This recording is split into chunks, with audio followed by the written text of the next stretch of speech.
interactive with the paintball community at large, you've heard that in California there is a piece of legislation that is threatening to go through that could make paintball a lot more difficult to enjoy for a lot of people. Now I'm going to read something, if it'll, off of the Save Paintball in California Facebook page.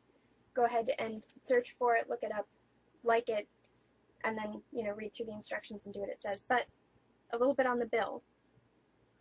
The California Legislative is trying to pass SB Bill 798, which calls for imitation firearms, a classification that includes paintball markers, to be brightly colored, in order to distinguish them from real firearms. This is a serious concern to the paintball industry, which could require all paintball markers in speedball and scenario to be painted bright colors.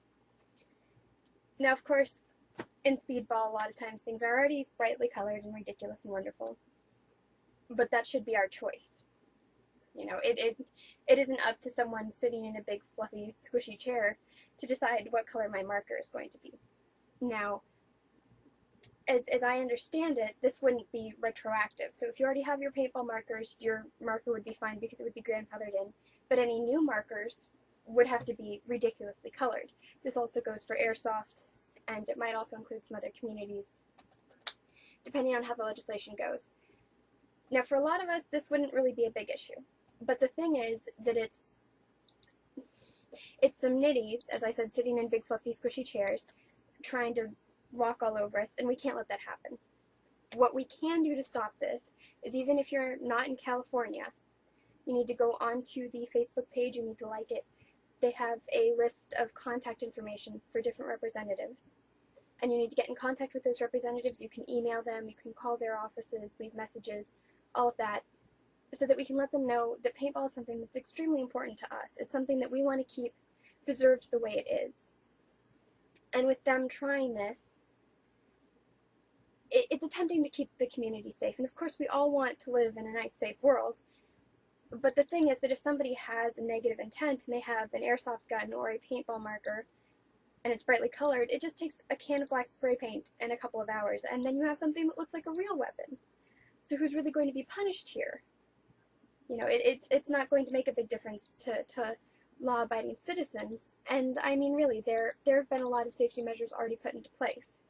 The vast majority of paintball guns used, especially for speedball, don't necessarily look like guns. Like, I can't see an NT being confused for a real gun. I can't see a Vanguard Creed or a Lux being confused for a real gun. But that doesn't mean that we shouldn't take a stand against this. It's our personal freedoms that are kind of being edged away a little bit, and we need to take a stand against this. Now, if you think that I'm in another state or I'm in another country, this doesn't really matter. The NPPL, of course, has the Huntington Beach event every year.